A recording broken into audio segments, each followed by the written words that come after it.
sinasabi ng salita ng Diyos sa buhay natin, dapat ito ay pinapaniwalaan po natin. No?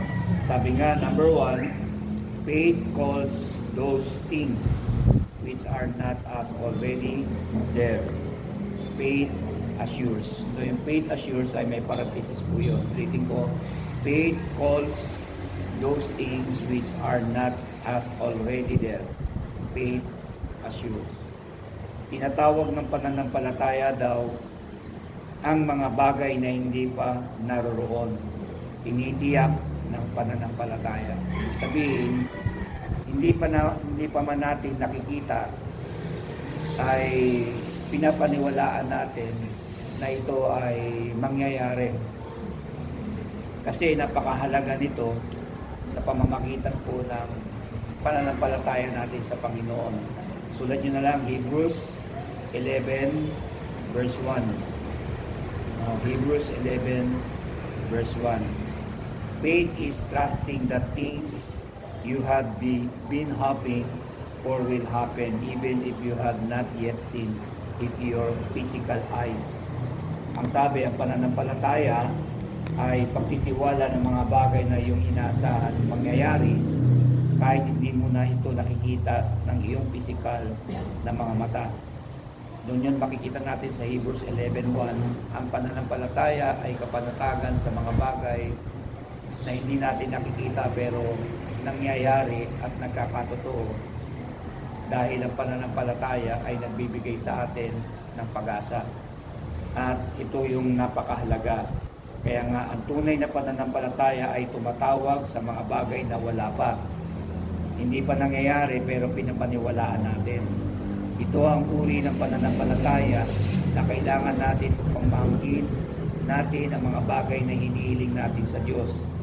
Ang paniniwalang nariyan ito kahit wala pa tayong nakikita. Marcos 11:28. So, dapat accept na natin to. Pinapaniwalaan na natin to. Ang mga bagay na hindi pa natin nakikita, narinig pa lang natin, pinapaniwalaan na natin. Yun ang totoong pananampalataya. Sample lang natin si Tatay Niloy. Kung iisipin mo, bakit sa albularyo nagpatingin? Kasi ang kasalanan sa Panginoon yung nireject mo siya. Kasalanan sa Panginoon yung pagtataksin ng pananampalataya. Mas naniwala ka sa albularyo, naniwala ka sa bulong ng albularyo na ikaw ay gagaling. Saan ka naman nakakita na punta ka ospital dahil hindi ka gumaling, kaya ka nagpa-albularyo? Wala pong gamutan sa ospital, sa doktor, sa check-up. Basta na gamot ka, na check-up ka, nung araw na hindi gagaling ka, walang ganoon. Process yan. Kaya nga, yung kaisipan na ganoon, hindi natin dapat yun ina-accept. Hindi natin hinahayaan na ang diablo ay pumasok sa ating isipan na tayo ay kanyang gayahin. Kaya nga mga kapatid, mas mainam na ang pananampalataya natin sa Panginoon ay hindi dapat nagbabago, mas lalo natin ma-experience. Sabi na 2 Corinthians 5:7, sulat nyo na lang po yan. We are called to walk in faith and not through our physical eyes. Our faith is based on our hope. This hope is based on God's promises, that His promises impresses on us when we give time to pray and to meditate on His words. Kumbaga sa Tagalog, tayo daw ay tinawag na lumakad sa pananampalataya at hindi sa pamamagitan ng physical ng ating mga mata. Kaya kailangan natin yung walk by faith, not by sight. Pananampalatayang lumalakad ayon sa kalooban ng Panginoon. Ang ating pananampalataya ay nakabatay sa ating pag-asa. Hebrews 11:1 ulit. Ang pag-asang ito ay nakabatay sa pangako ng Diyos. Yung bang word ng God, ikinikita niya sa puso natin na may pananampalataya. Kapag nagbigay tayo ng panahon upang manalangin, at maggulay-gulay sa kanyang mga salita, nagkakaroon ng manifestation. Yung prayer life natin, yung healing, yung manifestation ng banal na Espiritu. Kaya kailangan natin manalangin, mag-meditate ng Word of God, tapos yung pangako ng Panginoon, kailangan natin panghawakan. Kaya nga, malinaw na ang sinasabi ng ating Panginoon, faith calls those things which are not as already there. Faith assures. So, nagbibigay yan ng katiyakan ng pananampalataya natin para magkaroon ng katuparan yung ating pinapaniwalaan.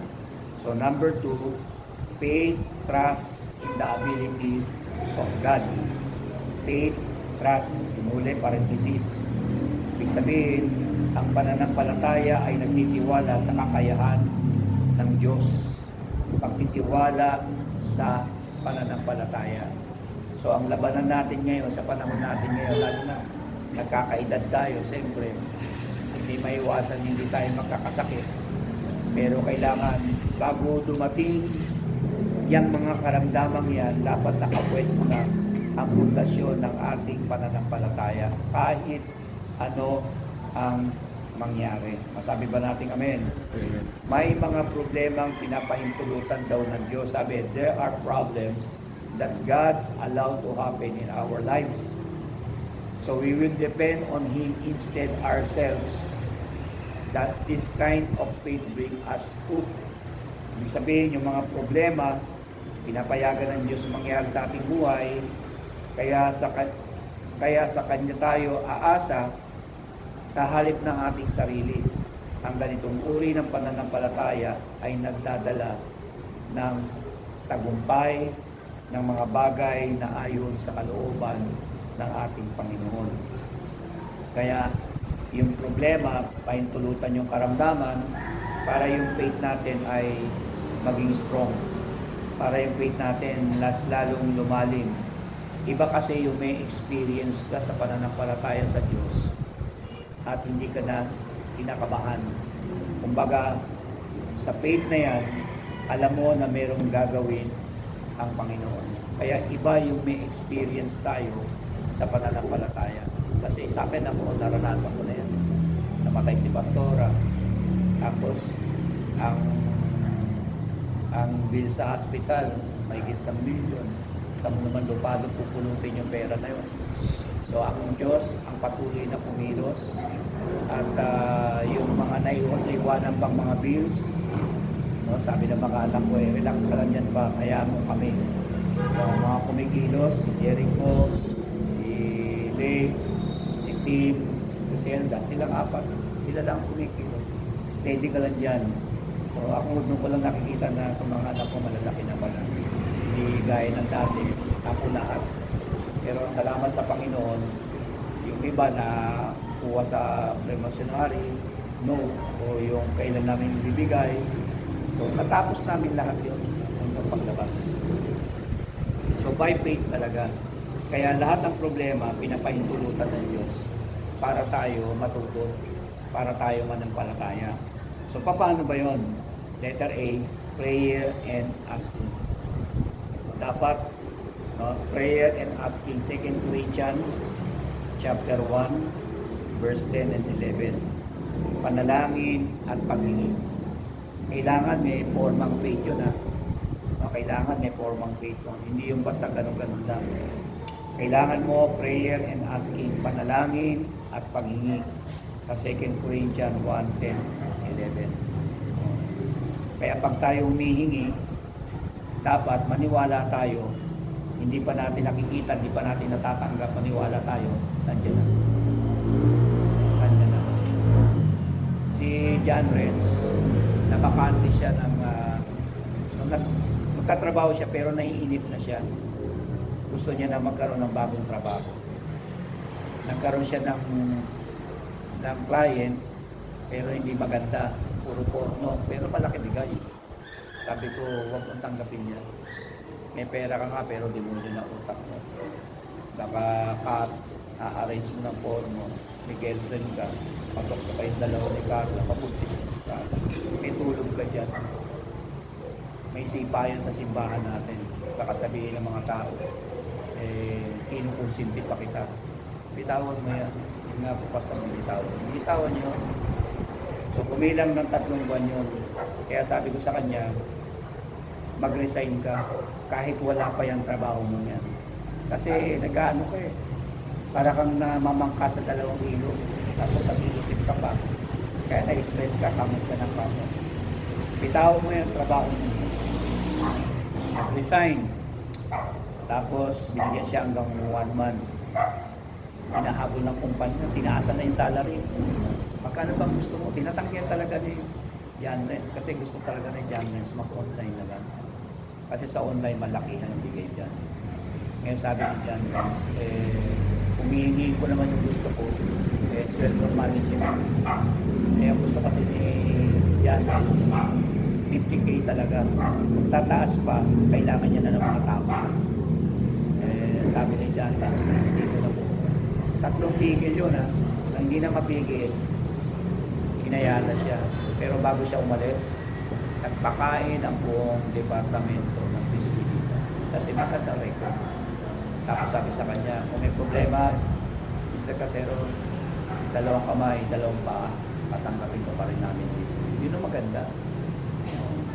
Kasi nandun yung bunga ng kanyang katapatan sa iyo. So yun ang kailangan natin. Panalangin dapat sa panghingi. Letter B, asking of guidance. Saan yan? Proverbs 3, verse 5 hanggang 6. Kailangan trust in the Lord. Magtiwala sa Panginoon. Lord, gabayan mo ako. Lord, meron akong karamdaman. Gabayan mo ako. Hindi ako magtitiwala sa albularyo. Hindi kita ipagpapalit. Lord, walang pera. Pinabayaan ako ng mga anak ko. Pinabayaan ako ng asawa. Walang tumutulong sa akin. Basta meron kang faith na matino, ang Diyos gagawa ng paraan. Kung si Elijah nga, hinanting ng mga tao, papatayin siya. Kasi siya na yung pinaka-uling-uling propeta. Ang sinabi ng Panginoon sa kanya, pumunta ka sa ganitong lugar. Doon sa batis, may tubig doon, may inuman ka. Pero may 2 akong uwak na inutusan na magdadala sa iyo ng pagkain araw at gabi. Yun ang nagpapakain sa kanya. Ganun ang ginawa ng Panginoon sa panahon nila. Ang tanong, sa ating kaya, pwedeng mangyari yun. Pwedeng mangyari yun sa ibang kaparaanan, hindi uwak. Sa ibang kaparaanan. Pwedeng mangyari yun kung ang faith natin talagang 100% accurate para sa Panginoon. So yun ang kailangan natin, magtiwala, asking of guidance, paghingi ng patnubay. And letter C, the power of God. Saan yun? 2 Corinthians 12, verse 9 hanggang 10. The power of God, 2 Corinthians 12, verse 9 and 10. Iba na yung pagdating dyan, kapangyarihan na ng Diyos sa usapan. Bakit?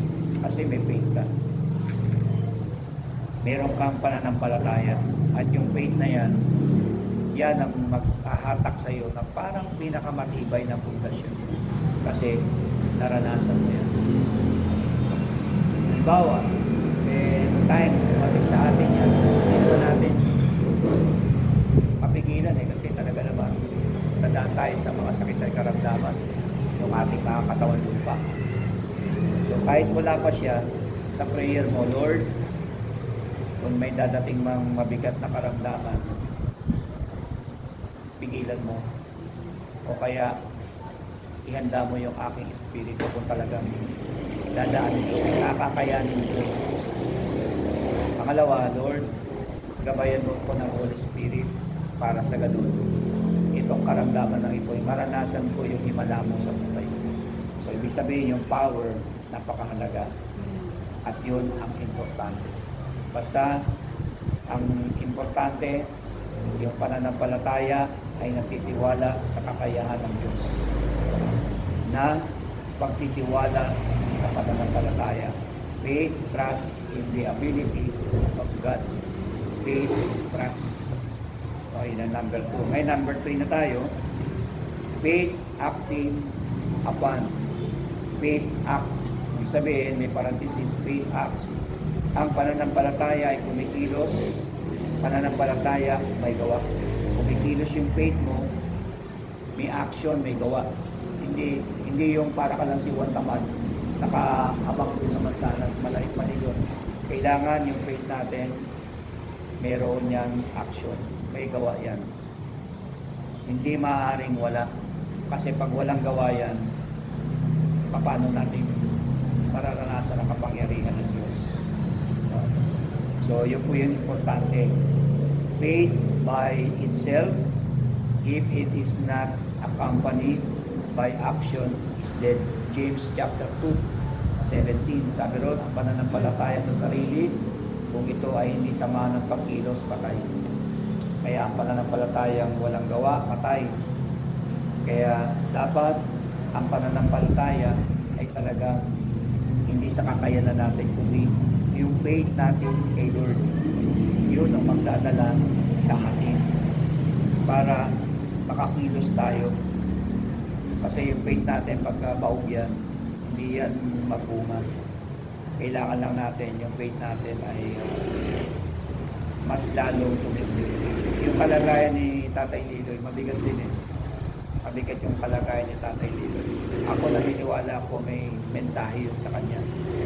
Kasi mayroong time talaga na pag mag-share ng Word of God si Tatay Liloy, minsan mali yung approach. At ilang beses ko nang tinuruan yan, talagang ganun talaga yung ugali niya. Tanggapin mong Panginoon. Yung share yun, tanggapin mong Panginoon. Yung ginagawa mo para kang si Satanas. Yung pala offensive. Offensive na yun. Tapos paano magsisisit ka? Paano makikita? Yung ginagawa mo, inom ka ng inom, yosi ka ng yosi. Kabulukan niya, si Satanas ka. Mali yun, yung mga ganoon. Dapat, encouragement tao, sinisentensya mo na kagad. Nagkakasakit ka. Kita mo ako, hindi ako nagkakasakit. Kasi may Panginoon ako, ikaw may sakit ka. Demonyo yan, nananahan ang demonyo sa'yo kasi may sakit ka. Atay tayo doon. Kaya tuloy, wala siya makuha dyan sa lugar niya.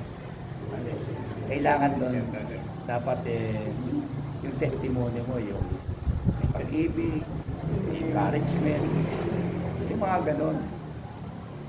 Kung tutusin, yung pinangaral ko doon sa aristocrat, pwede kong bombahin yung mga tao.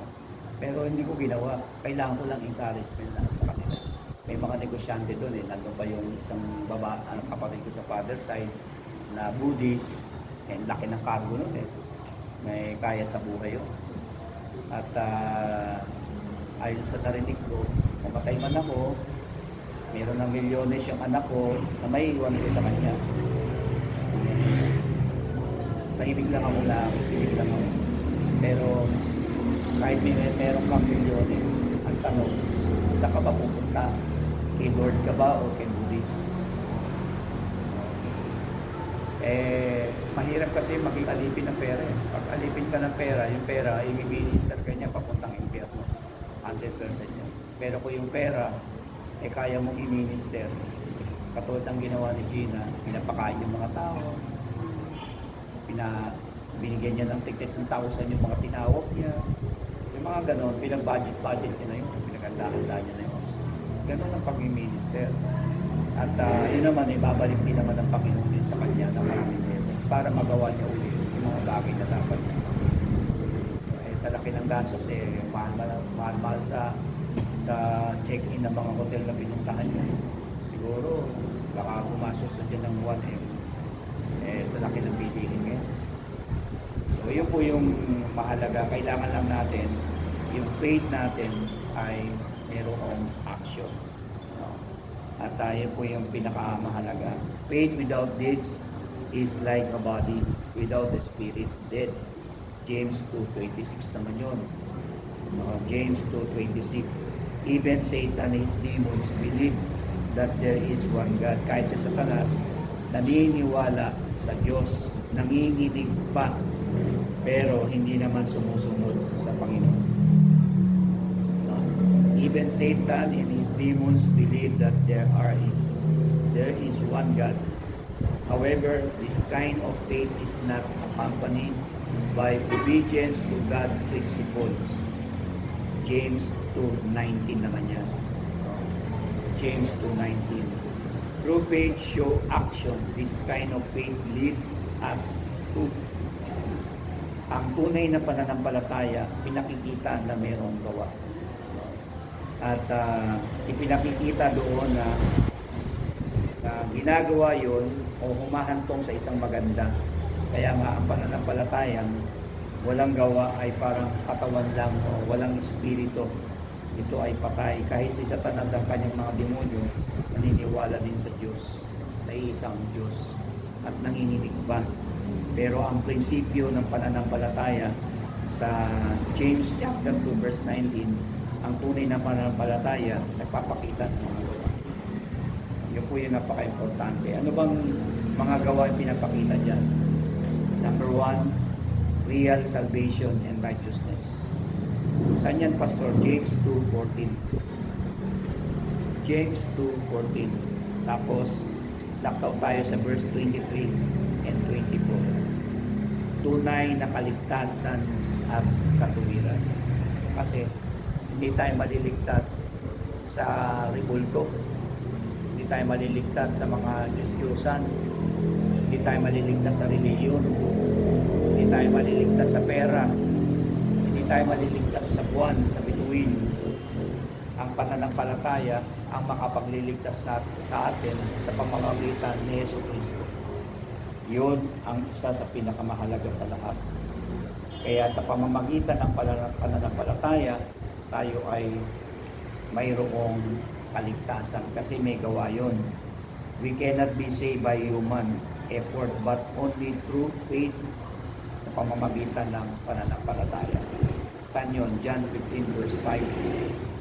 Kaya nga, this is the faith that saves. It means if we are truly saved or have faith, it will be clearly seen in our fruits. Kaya nga, ang hindi tayo maliligtas sa pagsisikap ng tao sa sarili nating kakayanan, kundi sa pamamagitan ng pananampalataya. Ngunit dapat nating maunawaan na tunay na pananampalataya ay nagbubunga ng mabubuting gawa. Ito ang pananampalatayang nagliligtas.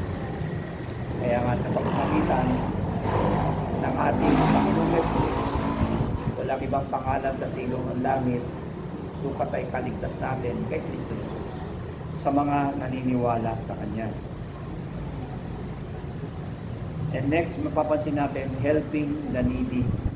Ito yung number 2 naman doon sa karugtong.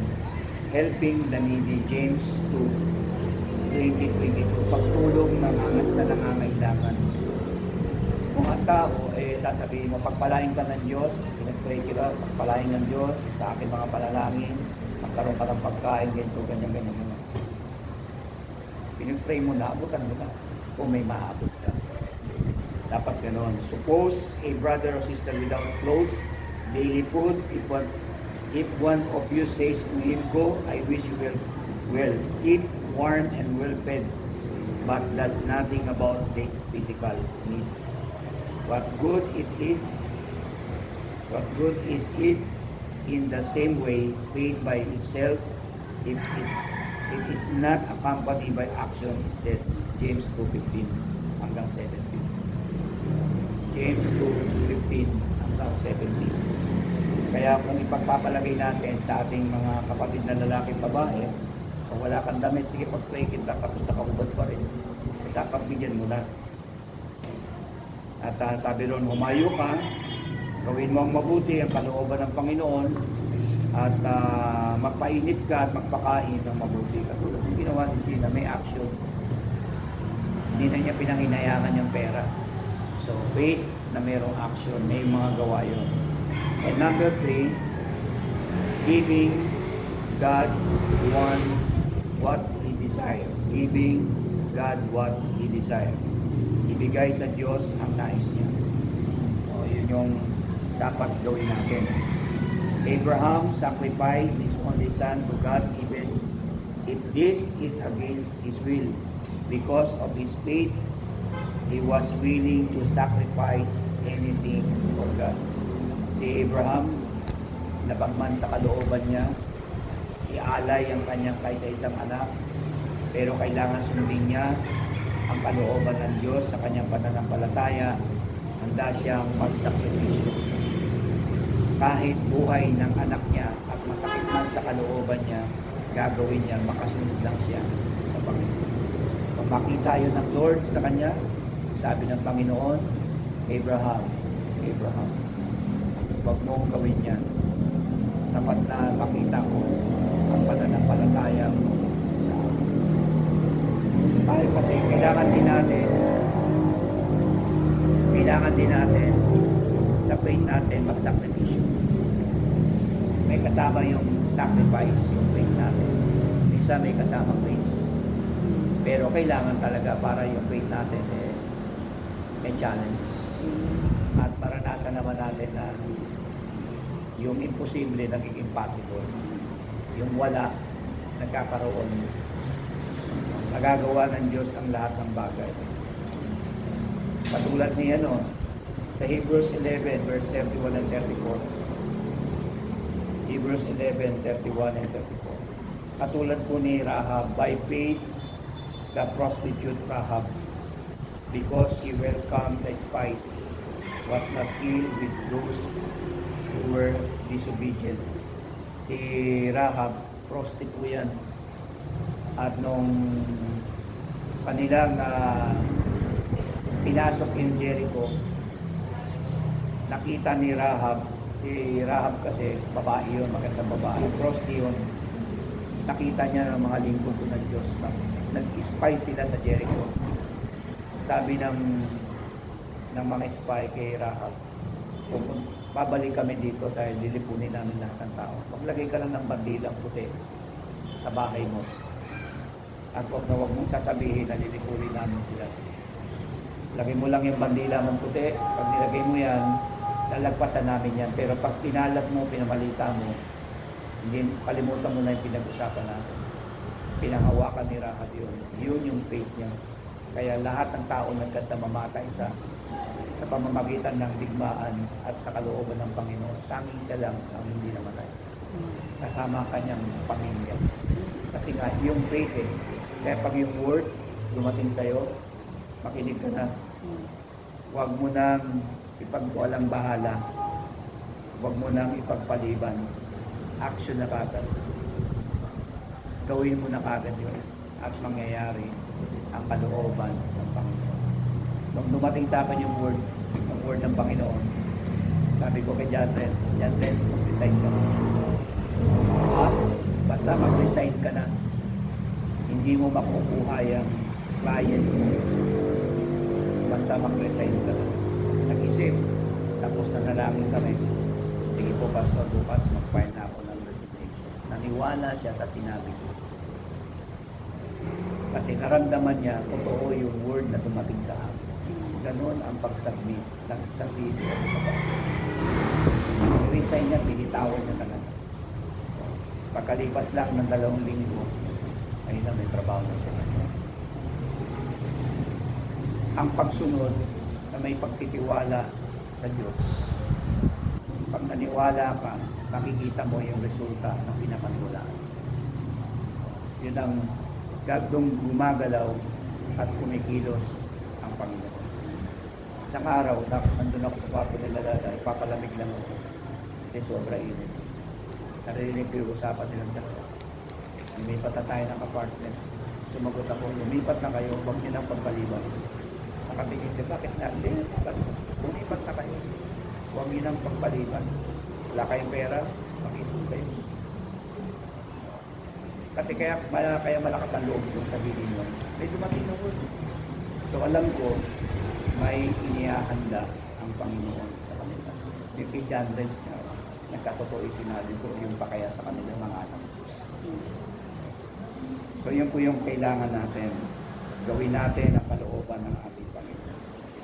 Sa Hebrews 11:31 and 34, nakita natin doon si Samson naman. Si Samson, dumating yung word ng Diyos, yung Holy Spirit. Bakit siya malakas? Bakit niya naputol ang mga tanikala na kadena? Ang sign noon, ang tanikala ng mga gumagapos sa mga problema sa ating buhay, kaya natin yun. Kayang-kaya natin yan. Basta yung faith, huwag mawawala. Huwag natin pagtataksilan. Kung babalikan natin ang Leviticus, tsaka dun sa Exodus, galit ang Diyos sa sumasamba, sa naniniwala sa Diyos. Kasi may bulong mo. Na nainis, nanakit ang Panginoon sa mga Israelita kasi mas tiwala sila sa mga Diyos-Diyosan. Tiwala sila sa mga salamangkero. Tiwala sila sa mga mananawas. Tiwala sila sa mga iba. Kaya nagalit ang Panginoon, pinasiwa silang lahat. Buti na lang, di ba sila pinatay? So, huwag nating pagtaksilan. Kung talagang uwi na kayo, at least safe ka. Kaysa naman yung katakot ka, tumakbo ka pa kung kanino kalkulari, tapos namatay ka. Hindi na impyerno ka, hindi mo pa napagsisiyan yung kasalanan. Sayang yung mga pinagod. So, yung word, mahalaga yun na nakatanim sa ating spirito. Kasi pag yung word nakatanim sa spirito natin, matindi yung faith natin. Magkaligligan na, magkaugaan na, pero hindi ka basta-basta mo. Kasama mo ang Panginoon. Number 4, faith endures and perseveres. Faith endures and perseveres. May parenthesis na sa dulo. Faith perseveres. Ang pananampalataya ay nakitiis. Katyaga ang pananampalataya. Yung faith kasi super tiyaga yan, super katiyagaan at patitiis. Pag meron tayo nito, lahat ng mga tinatanim natin, usayan magbubunga sa panahon ng Panginoon. Kaya yung mga nagtatanim niyan pag Sunday, yung iba nga hindi na nga nagpumipila na lang, nagugulat na lang ako. Yung mga sobre na lang natating sa akin. So yung mga taong yun, darating ang panahon, yung kanilang mga pinanim, aanihin nila yan. Hindi lang sa aanihin, yung panahon ng harvest ng Panginoon sa kanila, darating yun. Hindi mapipigilan yun. Kasi pinagpaguran nila yun. Dito pa lang sa lupa ng tanim lang, doon pa sa langit ng tanim. So ibig sabihin, yun ang kailangan natin gawin. Sundin ang kalooban ng ating Panginoon. Sa Hebrews 11:35 and 39, sulit na lang. Hebrews 11:35 and 39.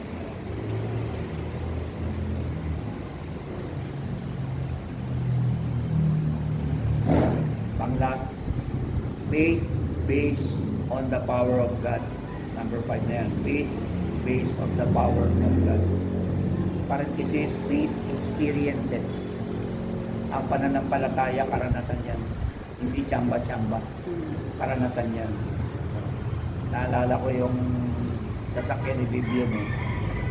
Nagsimula lang yan sa pangarap. Pero hindi niya alam umaandar na yung pananampalataya niya. Sa pangarap, sinamahan ng pananampalataya, sinamahan ng pagtitiwala, biglang pumatas sa hindi inaasahan. Ganon ang kailangan natin. Pananampalataya, batay sa kapangyarihan ng Diyos. Pananampalataya ay karanasan. Sa 1 Corinthians 2:5, so that your faith might not rest on men's wisdom, but on God's power. 1 Corinthians 2:5. Upang ang inyong pananampalataya daw ay hindi nakasalalay sa karunungan ng mga tao, kundi sa kapangyarihan ng Diyos. Kundi sa kapangyarihan ng Diyos. Huwag natin ibatay sa tao, iasa sa tao ang kalikan, ang tiwala sa tao, batay diyan sa gawa ng tao, karunungan ng tao. Mo iasa yan sa Panginoong Bible. Nung nag-ano sa akin si Brother Rudy, Pastor, galing si Tatay Liloy dito. Payat na payat. 7 araw walang kain, puro tubig. Sabi ko, buti nakaabot pa dyan sa lugar mo. Kahirap na lumakad nun. Tapos mainit pa, matanda pa siya. At nung sinabi sa akin, nangangailangan ng tulong. Eh, noong time na yun, panay alis ko kasi nga nandiyan si Gina. Kaya sabi ko kay Brother Rudy, wala na, gabi na tayo sa aristocrat. Kundi sana, pinuntahan natin yung Brother Rudy. Bukas na lang. Ang ginawa mo, pinamalenggi ko. Tapos ang ipit ako ng seed ng 1 pay para makakain yung matanda. Alam ko, walang pagkain talaga. Ramdam ko. Nandun pala sa Quezon Infanta. Nagpa-albularyo. Nalungkot ako. Yun ang malungkot. Kasi yung faith niya, masakit mabitawan pero totoo. Pagtataksin sa Diyos. Hindi dapat yun. Kung sa ganun laban ko, halimbawa, kunyari sa akin laban yun, pag ko papagtataksin na ng Panginoon, kung mamamatay na rin lang ako, sige na. At least tapos na yung aking mission pala. Okay. Ganun naman talaga Kesa nila, papunta ka na ng finish line kumilapon ka pa. Ang hirap ng ganun. Kasi si Nanay Marina, tagilid din yung tagay niya, pero miracle pa rin ang Panginoon. Check up na pa kayo ulit. Kita mo yung miracle ng Panginoon. Kung hindi naranasan ni Sister Marina ang pananampalataya, hindi ako pumunta dito. Kasi alam niya, nandito ang Diyos. Ano po mo na? Yun ang ano yan. Real faith is not based on doctrines of men, but on the power of the living God. Hindi doktrina ng tao ang magpapagaling sa atin, kundi kapangyarihan ng Diyos. If our faith is secure in God, He will start to reveal to us. There are 3 ways God reveals Himself for us. Number 1, He speaks to us. Ito na yung sinasabi ko, nagsasalita ang Diyos sa atin. He speaks to us. Yun, dapat ma-experience na natin yung pag may pumasok sa isipan natin, pinakausap tayo ng Diyos. Minsan natutulog ka, hindi ka na makatulog. Tapos pumapasok sa iyo, salita ng Diyos. Ibig sabihin, pinakausap ka. Meron siyang gustong sabihin sa iyo. Sabi ba natin kami, He speaks to us. Kaya nga, hindi doktrina ng tao, hindi religion ng tao, kailangan natin yung word ng God na dadating sa atin. Sabi nga, when He has brought out all His own, He goes on ahead of them. And His sheep follow Him because they know His voice. John 10:4. John 10:4. Yung tupa, alam niya ang tinig ng boses o yung boses ng kanyang pastor. Tayo alam natin ang tinig ni Holy Spirit pag siya nag-speak sa atin. Dapat ganun yun Yun ang dapat na matutunan natin. Ayos yung ating kaisipan kasi yun yung faith natin. Kasi yun ang nung ni-reveal yun meron kasing nung punta ako ng Cebu. Nung binigay ko sa inyo na Tico 100 na commitment. Merong na-stroke na pastor kasama ko sa organization. Buti na lang mild, hindi matigdo. Inaksyonan kagad ng pang-physical. Pinadalan kagad ng pang-hospital. Inabutan kagad. Yun ang malaking nagagawa nung tayo.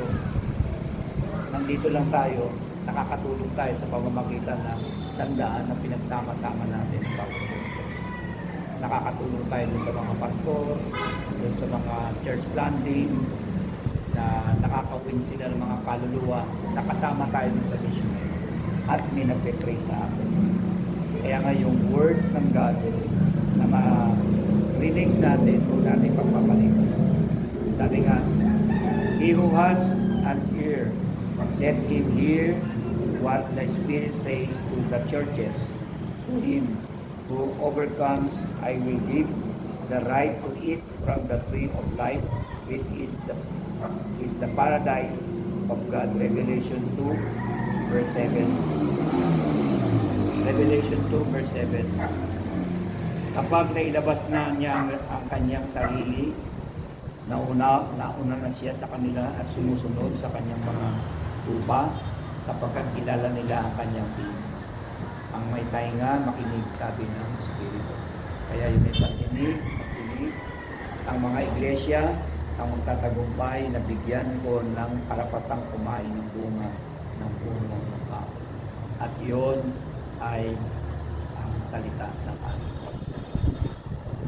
Sa kung bagay na nais ng Panginoon, He will reveal. Number 2, He will reveal Himself through His presence. Ibig sabihin, ihayag niya ang kanyang sarili sa pamamagitan ng kanyang presensya. Importante yung presence ng God. Kasi pag tayo hindi palabasan ng Bible, na malimit ko sabihin niya kay Tatay Liloy, at ko sa kanya, dapat hindi lang yung sarili mo pinagpe-pray mo. Dapat nagbabasa ka, nag-journal ka, para may maalala mo. Kita mo, nawala yung journal, nawala yung prayer, nawala yung barangay niya, yung cell group niya, lahat pinagpuputol niya. Linggo ko na siya makita. Nung nawala ng linggo, isang Sunday lang, nasundan pa ng dalawa, naku, sabi ko, meron lang hindi magandang nangyayari. Pag wala ka ng lock out na yung spirit mo, ayun na, papasok na dyan yung ayun. Kaya nila pagtataka, yung albularyo ang pinagtahan. Pero hindi dapat. Kailangan yung revelation ng Panginoon. Sa Acts chapter 2 verse 1 and 4, sulat nyo na lang yan. Nung nag-reveal ang Holy Spirit sa mga disciple ni Jesus, pati sa mga Christians, lahat sila nag-speak in tongues.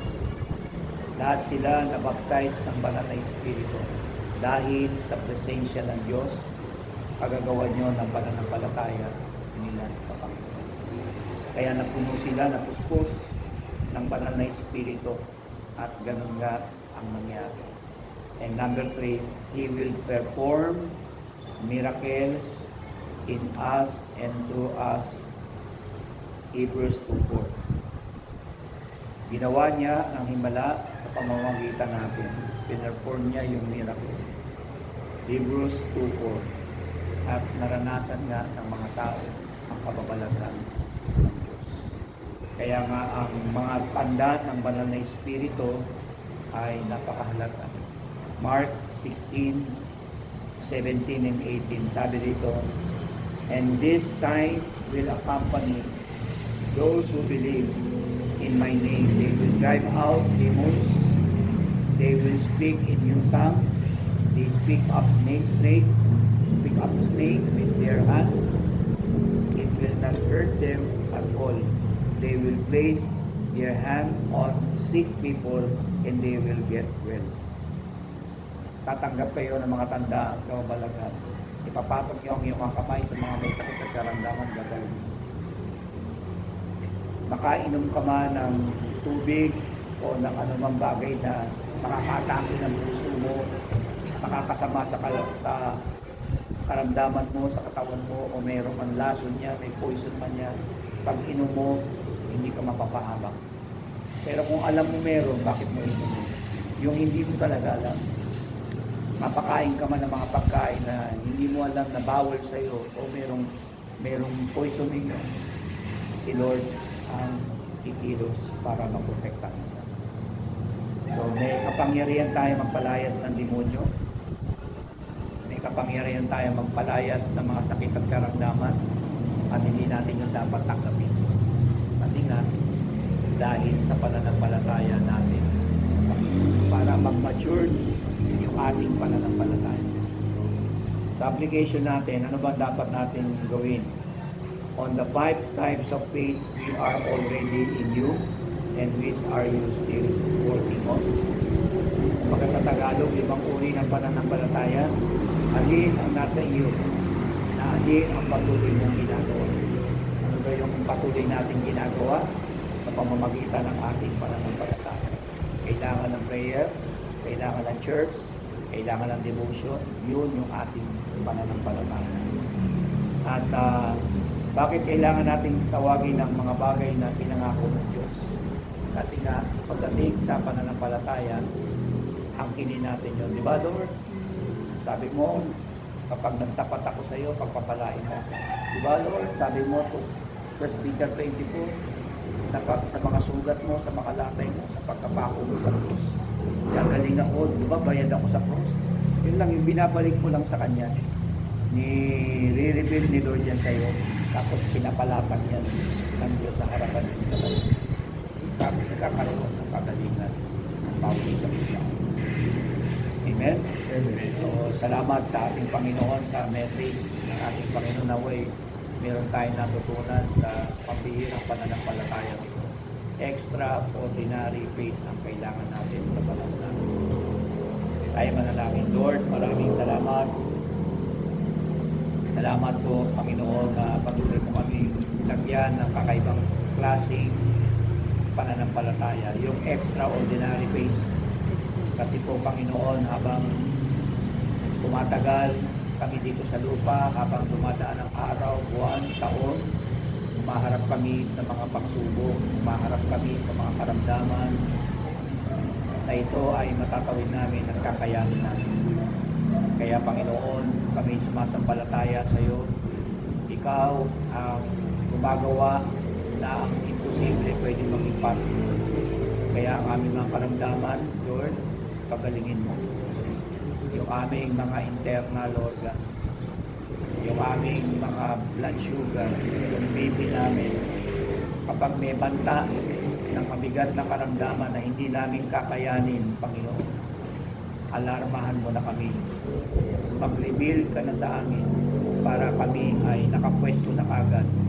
Natatanggapin namin to nakasama si Holy Spirit na hindi kami mapapahamak. Kaya salamat ng marami. I-bless mo ang buhay ng bawat isa sa amin. At ganoon din si Tatay Liloy.